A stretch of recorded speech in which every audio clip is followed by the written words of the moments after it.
bát mua mấy buồn màu và luôn nơi sọc sầm lốt khung của công cố khung đầy thọ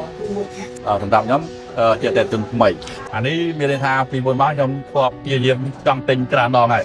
còn tay được sai được khoa thằng cáแต่thằng đạm đứng lít nhóm miền ca chưa chết từ lời cầm hồn kỳ chạy ban nhóm vô tấm ban từ lời là 5 phút nắng đồng lùn và mua là hai đại dương prao drone cả sự cam đấy miền Tây tha về trở thành được từ lời cam là cam còn tân cái dương prao bằng nút bánh miền Tây tha dương còn thằng này thằng cá trànแต่ว่าយើងប្រើទៅលើដ្រូនមានន័យថាវាបាញ់វាមានការលឿនឧបមាថាយើងប្រើមនុស្សធ្វើការ10ថ្ងៃ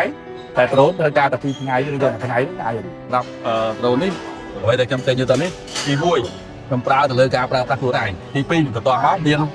កសិករដែលគាត់នៅជិតខ្ញុំមានន័យថាគាត់ជាត្រូវការមានន័យថាគាត់ឃើញយើងប្រើទៅមានន័យថាវាមានគុណភាពនិងប្រសិទ្ធភាព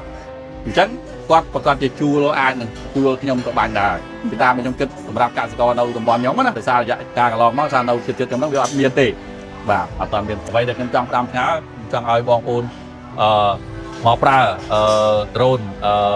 T55 នេះវាមានន័យថាវាមានលក្ខណៈពិសេសច្រើនអ្វីដែលខ្ញុំបានមកផ្ទាល់ក្នុងថ្ងៃនេះមានន័យថាខ្ញុំឃើញការពិតនិងភាពជាក់ស្ដែងមានន័យថាវាទំនើបបាទវាមានវាទំនើបទោះបីតែវាមានកាមេរ៉ាមុខក្រោយវាមានភ្លើងក៏ដូចជាបាទមានភ្លើងฟ้าហើយមានអាភ្លើងฟ้าពីក្រោមទៀតមែនទេបាទកន្លែងហ្នឹងហើយដែលធ្វើឲ្យខ្ញុំ